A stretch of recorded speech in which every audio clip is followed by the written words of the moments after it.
is able to do this. That's what they're saying by standing. And the prophet stands in awe of God's deeds. God, in his majesty, has brought him to his feet.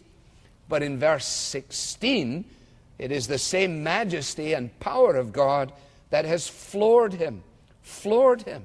He not only rises to adore God's splendor, but he falls on his face before all that he has revealed of himself. And you will notice his heart pounds and his lips quiver and his feet give out. And we find him literally flattened by the devastating impact of God's might. You see, this is in direct contrast to the invented gods with which chapter 2 has closed. At the end of chapter 2, the pagan nation that was being used in order to punish God's people is described under the rubric of their pathetic and futile idolatry. And the prophet asks in verse 18, of what value is an idol since a man has carved it? Or an image that teaches lies? For he who makes it trusts in his own creation. He makes idols that cannot speak. Now just pause here for a moment and think this out. Because this is the issue of idolatry. The issue of idolatry is that it is not only futile, but it is foolish. It is eminently foolish. For people to say, well, no, I don't believe in the God of the Bible. I don't believe in a creator God. I don't believe in the God of Abraham and Isaac and of Jacob. But I'm not saying I don't believe in God. Well, all right, well, then tell me what you are saying. And then they will say things like, well, I believe that God is a cosmic principle into which I plug. Or I believe that God is inside of myself. Or I believe that essentially, since I am part of humanity, since humanity is part of creation, since God himself is part of the creation that he made, then I am somehow or another part of God myself. So when you run up against it, when life is so horribly untidy, when the wheels fall off, when tragedy hits, when sickness beckons, when you stand before an open grave, to whom do you go? To the God of your own creation? I like to think of God as opposed to a God who stands outside of time, who has created the world and all that is in it. Who stands to attention before a block of wood? Who falls on the floor between an idol of my own invention? No, you see, the God of the Bible is a God who calls people to their feet, is a God who demands attention, is a God who in the display of his sovereign power and majesty causes men and women to put their hands over their mouths, brings them to their feet in adoration and in awe, and puts them down on the floor of their bedroom before the displays of his majesty and his power. Small wonder that when J.B. Phillips, our favorite paraphraser of the New Testament, wrote his book concerning men and women's view of God, the title of the book was, "Your God is Too Small." You see, what Habakkuk is doing here in his very own prophecy is that every display of God's power, every revealing of God's character, is like for the prophet another piece of the jigsaw. He reaches, as it were, into the box that God has provided, and he picks out another piece and he places it in the picture that is being formed. He is, if you like, developing his own theology as he goes along. Logos, the word or knowledge. Theos, God, knowledge of God. His knowledge of God is growing as he comes along. And as the pieces go into the puzzle, he realizes this is why God is doing this. This is who God is. I asked him why, and he answered in this way. I asked him how long, and he responded in this way.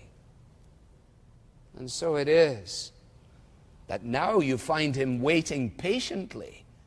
Verse 16b, yet I will wait patiently. Well, that's a bit of a change, isn't it? Because you weren't waiting patiently when you started your little prophecy, Habakkuk. No, you were shouting. You were banging on the table. How long, O Lord? How long is this going on? Why is this happening? Why isn't this sorted out now? Look at the change. I will wait patiently. What happened? Did he get an answer? Yes. Did he get the answer he expected? No. Did his circumstances change? Not a bit. God just displayed himself. And then he said, you know what I think I ought to do? I think I should wait patiently.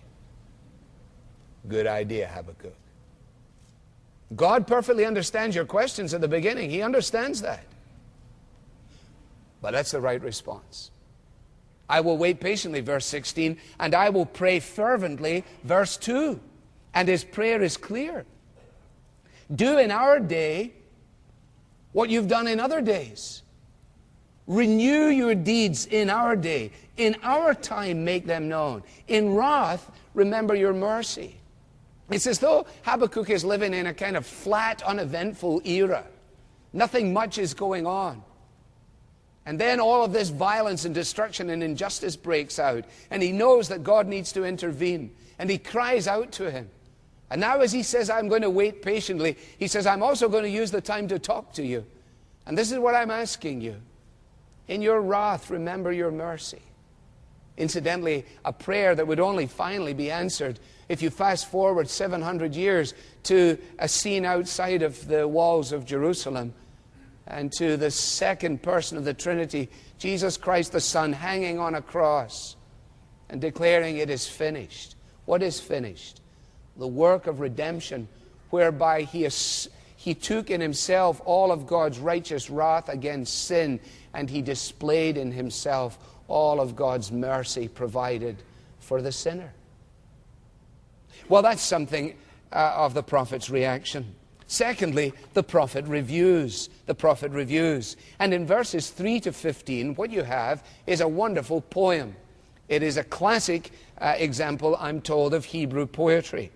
It provides a magnificent and a frightening picture of God's acts in history. It displays his power not only over nature, but also over all of the nations. So, for example, look at verse 6. He stood and shook the earth. That is a metaphor, you understand that? It's all anthropomorphisms. It's describing God who is spirit in an anthropomorphic way so that we might have some point of identification. God stood, as it were, and he shook the earth. He looked and made the nations tremble. So when you're tempted to get all bent out of shape about the United Nations, or phenomenally excited about the United Nations, when you see them all sitting in their circle there with their microphones and their little signs, all resplendent in their glory. If you're old enough to remember Khrushchev and the shoe-banging incident, let me tell you, God just cast a quizzical eye down on Khrushchev. Never mind your Bay of Pigs. Never mind your shoe.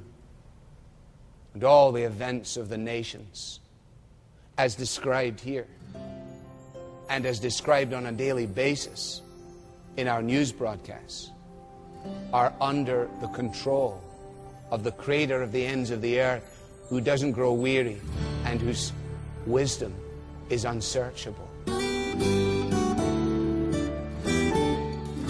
An important reminder today from Alistair Begg's message called I Will Rejoice. You're listening to Truth for Life Weekend.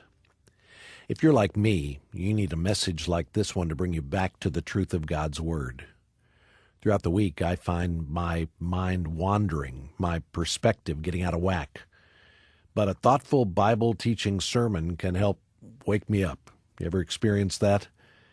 Well, today we'd like to send you a unique booklet. It's titled Listen Up, a practical guide to listening to sermons. Listening to sermons may not be something you think about often, but this is your chance to really dwell on Jesus' words. He said, consider carefully how you listen.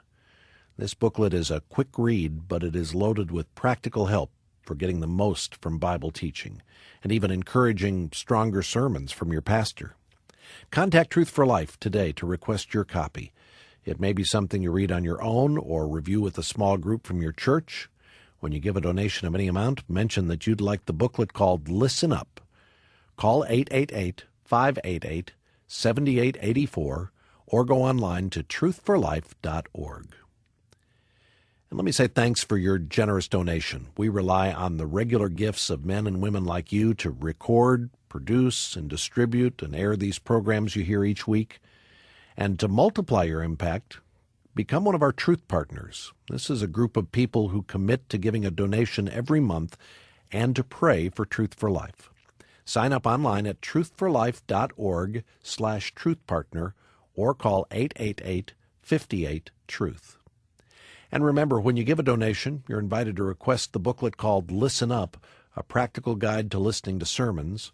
Write to Truth for Life, Post Office Box 39, 8000, Cleveland, Ohio, 44139. And by the way, we've recently opened early registration for our Pastors Conference in May. It's called Basics 2011. Reserve your spot or sponsor your local pastor by going online to truthforlife.org/basics. Then join us next weekend to hear Alistair Begg conclude this message and our entire series in Habakkuk. That's right here on Truth for Life, where the learning is for living.